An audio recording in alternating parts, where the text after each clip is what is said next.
Elena llevaba 11 años mandando dinero a Monterrey. 11 años sin falta cada quincena, como si fuera un impuesto que nadie le cobró pero que ella misma se puso. Empezó mandando $200 al mes cuando llegó, luego fueron 300 cuando su mamá se enfermó, luego 400 cuando su hermano perdió el trabajo, luego 500 cuando había que arreglar el techo. Y así, sin que nadie lo planeara, sin que nadie lo decidiera en voz alta, Elena terminó mandando la mitad de su sueldo todos los meses durante 11 años a una familia que, con todo el amor del mundo, nunca le preguntó si ella estaba bien. El día que Elena fue al banco a ver si podía sacar un préstamo para comprar un carro que necesitaba para ir al trabajo, el empleado le preguntó cuánto tenía ahorrado. Elena tardó en responder, no porque no supiera la respuesta, sino porque la respuesta era vergonzosa. 11 años trabajando en Estados Unidos y tenía menos de $2,000 en su cuenta. Menos de lo que muchos americanos tienen en una semana de emergencias. 11 años y estaba a un problema de salud, a un despido, a una llanta ponchada de caer en una crisis total. Eso es lo que nadie te cuenta cuando te vas al norte. Te cuentan el sacrificio del camino. Te cuentan lo duro que es el trabajo. Te cuentan lo que extrañas a los tuyos. Pero nadie te sienta y te explica que existe una trampa financiera silenciosa, específica, diseñada sin querer por el amor mismo, que destruye el futuro económico de millones de migrantes latinoamericanos cada año. Se llama la trampa de las remesas sin estructura y atrapa exactamente a las personas más responsables, más trabajadoras y más amorosas del grupo, a los que no pueden decir que no, a los que se fueron precisamente porque querían que su familia estuviera mejor.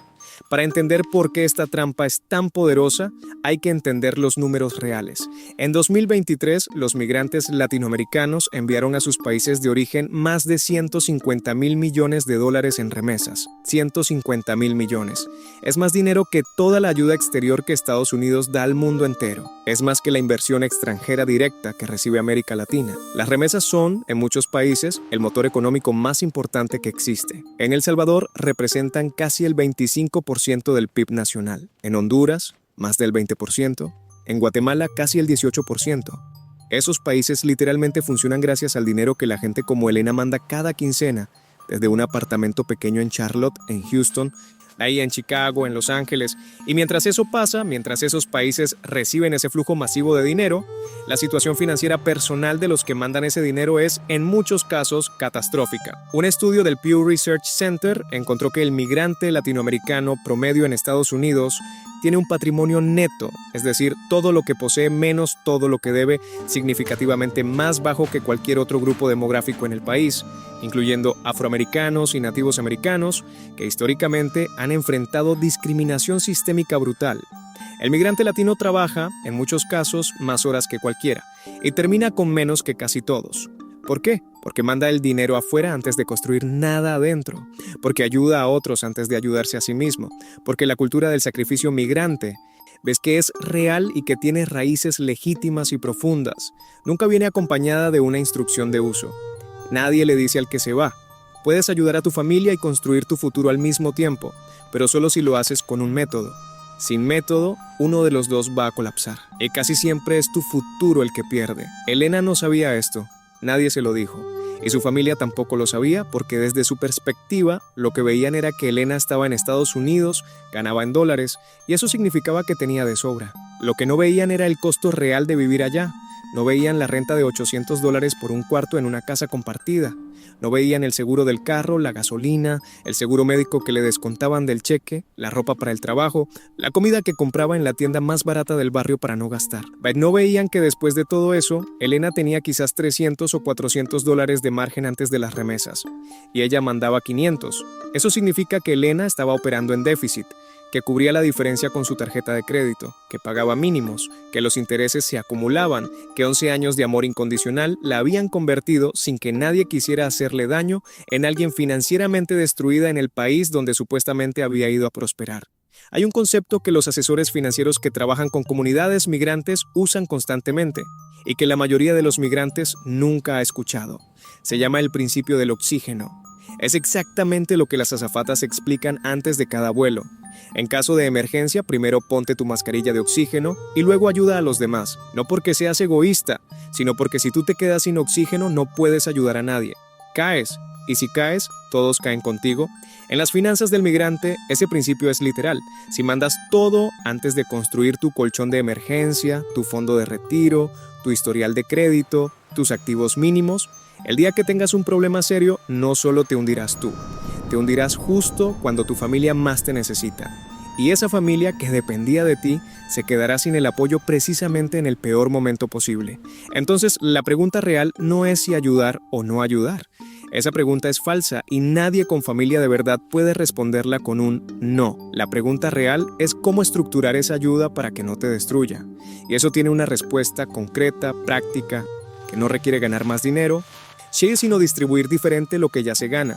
Lo primero que cambia todo es separar los gastos antes de ver el dinero, no después, antes. El error que comete la mayoría es recibir el cheque, pagar lo urgente y mandar lo que sobra. El problema con ese sistema es que siempre va a sobrar menos de lo necesario, porque los gastos tienen la capacidad biológica de expandirse hasta ocupar todo el espacio disponible. La solución es automatizar primero lo que es para ti y luego mandar lo que sobre después de eso. Esto suena simple, y lo es en teoría. En práctica, requiere hacer algo que muy pocos migrantes han hecho formalmente. Calcular cuánto necesitan realmente para vivir con estabilidad allá, incluyendo un ahorro mensual mínimo, y solo después determinar cuánto pueden mandar sin comprometer eso, no al revés. Pues el número mágico que recomiendan los asesores que trabajan específicamente con comunidades latinas en Estados Unidos varía, pero hay un principio general que se repite. Antes de mandar un solo dólar afuera, debes tener un fondo de emergencia equivalente a 3 meses de tus gastos básicos. 3 meses. Si ganas $2,000 al mes y tus gastos fijos son $1,500, necesitas $4,500 intocables como base de seguridad. Hasta que tengas eso, cualquier dinero que mandes afuera es dinero que estás poniendo en riesgo de necesitar desesperadamente más adelante. La mayoría de los migrantes no tienen eso, y mientras no lo tienen, son un solo problema de salud, un solo accidente, un solo despido, de una crisis que los paraliza completamente. El segundo elemento que cambia todo es la conversación que nadie quiere tener con su familia. La conversación honesta sobre cuánto ganas de verdad y cuánto cuesta vivir allá de verdad. Esta conversación no pasa casi nunca porque el migrante siente que admitir que no tiene tanto es decepcionar a su familia. Y la familia, que tampoco quiere presionar, no pregunta directamente. Entonces los dos lados operan con información incompleta, y el resultado es una dinámica donde la familia asume que hay más de lo que hay, y el migrante carga con una obligación que no puede sostener pero que tampoco sabe cómo renegociar. Cuando esa conversación sí pasa, los resultados son frecuentemente sorprendentes. En muchos casos, la familia entiende mucho más de lo que el migrante esperaba. En muchos casos, la familia no tenía idea del costo real de vivir en Estados Unidos. No sabían que la renta podía ser $800 por un cuarto. No sabían que el seguro médico les quitaba $200 del cheque. No sabían que sin esos datos, la cantidad que pedían o esperaban era, desde la perspectiva de allá, razonable, pero desde la perspectiva de acá, insostenible. Elena tuvo esa conversación. La tuvo después de 11 años de no tenerla, después de que su terapeuta, a la que empezó a ir cuando el estrés financiero le estaba afectando el sueño, le dijo que la conversación que más miedo le daba tener era probablemente la que más necesitaba. Elena llamó a su mamá un domingo. Le explicó los números reales, la renta, el seguro, los gastos y lo que quedaba. Su mamá lloró, no de decepción. Lloró porque llevaba años sin saber que su hija estaba hundiéndose y se sentía responsable. La conversación duró 2 horas. Al final, acordaron que Elena mandaría la mitad de lo que mandaba antes y que esa cantidad sería fija y predecible, no variable según las emergencias del mes. Ese cambio solo, sin hacer nada más, le liberó a Elena más de $200 mensuales. $200 que en 2 años le construyeron el fondo de emergencia que nunca había tenido. Pero hay algo que va más allá del monto que se manda y que muy pocos migrantes consideran porque nadie los lleva a pensarlo así. El formato en que se ayuda a la familia importa tanto como la cantidad. Mandar dinero en efectivo directo a una cuenta familiar es el método menos eficiente y más propenso a generar dependencia permanente. El dinero en efectivo se gasta, a veces en cosas necesarias, a veces no. Y cuando se gasta, la necesidad vuelve y la próxima quincena hay que mandar de nuevo. Es un ciclo sin fin porque el dinero en efectivo no construye nada permanente. Hay alternativas que los migrantes más estratégicos han empezado a usar y que cambian completamente la ecuación. Una de ellas es pagar servicios directamente en lugar de mandar el dinero, pagar la renta de la familia directo al arrendador, pagar el seguro médico directamente a la aseguradora, pagar la colegiatura de los sobrinos directo a la escuela. Esto tiene dos ventajas enormes. El dinero llega exactamente a donde debe llegar sin pasar por manos intermedias y psicológicamente reduce la cantidad que la familia percibe como disponible para otros gastos porque ya está comprometido. Hay otra alternativa que está creciendo entre comunidades migrantes organizadas, es la inversión productiva en lugar de la transferencia de consumo. En lugar de mandar $100 al mes para gastos generales, algunos migrantes están capitalizando pequeños negocios familiares. Una tienda de abarrotes, un puesto de comida, una lavandería, algo que genere ingresos propios en el país de origen y que con el tiempo reduzca o elimine la necesidad de las remesas mensuales. Esto requiere más planificación, más confianza, más comunicación con la familia, pero el efecto a largo plazo es radicalmente diferente. En lugar de crear dependencia permanente, crea independencia progresiva. Hay un estudio de la CEPAL, la Comisión Económica para América Latina y el Caribe, y es que analizó familias que recibían remesas versus familias que recibían inversión productiva de sus migrantes. Las familias que recibían remesas en efectivo tenían una mejora en consumo a corto plazo, pero prácticamente ninguna mejora en patrimonio a 10 años. Las familias que recibían inversión productiva, un negocio, un activo, algo que generara ingresos propios, tenían una movilidad económica significativamente mayor en el mismo periodo. El dinero mandado en efectivo saca a la familia del problema del mes. La inversión productiva puede sacarla del problema de la generación. Esto no es solo teoría. Hay comunidades enteras en Zacatecas, en Oaxaca, en partes de Guatemala y El Salvador, donde el patrón de migración ha cambiado porque los migrantes de la generación anterior dejaron de mandar efectivo y empezaron a dejar activos. Tiendas, casas rentables, pequeñas industrias artesanales con mercado en Estados Unidos mismo. Eso no pasó porque esos migrantes fueran más inteligentes. Pasó porque alguien en algún punto les explicó la diferencia entre darle un pescado a tu familia y pagar para que aprendan a pescar. Aunque el cliché suene gastado, la lógica detrás es completamente real. Ahora, todo esto plantea la parte más incómoda de la conversación, que es qué hacer cuando la familia no quiere cambiar el esquema. Cuando están acostumbrados a recibir, cuando interpretan cualquier reducción en las remesas como abandono, cuando usan la culpa, consciente o inconscientemente, como herramienta de presión. Esto pasa con frecuencia, y es quizás el obstáculo más difícil de superar porque no es financiero, es emocional. Hay algo que los psicólogos que trabajan con familias migrantes llaman la dinámica del Salvador. El migrante, especialmente si es el primero de su familia en irse al norte, asume inconscientemente el rol de salvador del grupo, y ese rol tiene un costo psicológico enorme, porque significa que cualquier límite que pongas, cualquier no puedo este mes, cualquier conversación honesta sobre tus propias limitaciones, se siente como traición al rol que tú mismo adoptaste. No fue impuesto desde afuera, lo elegiste aunque no conscientemente el día que te fuiste.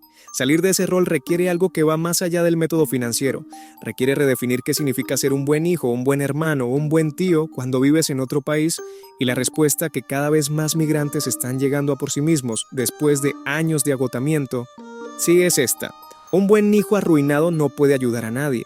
Un migrante que llega a los 60 años sin retiro, sin ahorros, sin seguro, sin nada, no solo fracasó en construir su propio futuro, también fracasó en construir el futuro de su familia, porque el día que él necesite apoyo, será su familia la que tenga que cargarlo en lugar de al revés.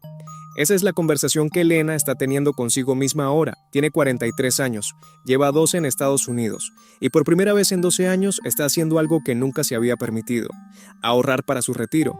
Empezó con $50 al mes en una cuenta de retiro 401k que su trabajo ofrece. Su empleador le iguala el 50% de lo que pone. Eso significa que cada mes, con $50 suyos, acumula 75. En un año, $900. En 10 años, pues con el crecimiento del mercado, potencialmente mucho más. No es una fortuna, pero es algo que no tenía. Es algo que le pertenece. Es la primera vez que Elena está construyendo un futuro para Elena. Sigue mandando dinero a su familia, pero ahora manda una cantidad fija que determinó ella, no la que le van pidiendo. Manda menos de lo que mandaba antes, y usa parte de ese dinero para pagar directamente la escuela del hijo de su hermana, que es la inversión en la que decidió enfocarse porque la educación es el activo que nadie le puede quitar a una persona. El resto lo guarda, lo cuida, lo hace crecer aunque sea lentamente. Su familia tardó en adaptarse. Hubo meses difíciles, hubo llamadas incómodas, hubo silencios que dolieron, pero Elena resistió, no porque no le importe su familia, sino exactamente porque le importa. ¿Ves? Y entiende que la única versión de ella que puede ayudar a su familia de verdad, de manera sostenible y real, es una Elena que no está financieramente destruida. El migrante que se destruye ayudando a los demás no es un héroe, es una víctima que nadie nombra como tal porque su sacrificio se confunde con generosidad. Y la diferencia entre sacrificio y generosidad es simple: el sacrificio te deja vacío. La generosidad bien estructurada te deja con algo, aunque sea pequeño para ti. Ayudar a tu familia desde Estados Unidos sin arruinar tu futuro no es egoísmo disfrazado de estrategia. Es la única manera real de ayudar de forma que dure. Porque el dinero que mandas hoy con tu futuro intacto va a seguir llegando por décadas. El dinero que mandas destruyéndote a ti mismo tiene fecha de vencimiento. Y cuando se acaba todo junto, el dinero de ellos y el tuyo. Elena lo entendió a los 43. Ojalá alguien se lo hubiera dicho a los 32 cuando llegó con 2 maletas y la disposición de dar todo por los suyos. Le hubiera ahorrado 11 años de correr a velocidad máxima hacia ningún lado, pero lo entendió. Y eso, aunque tarde, sigue siendo a tiempo.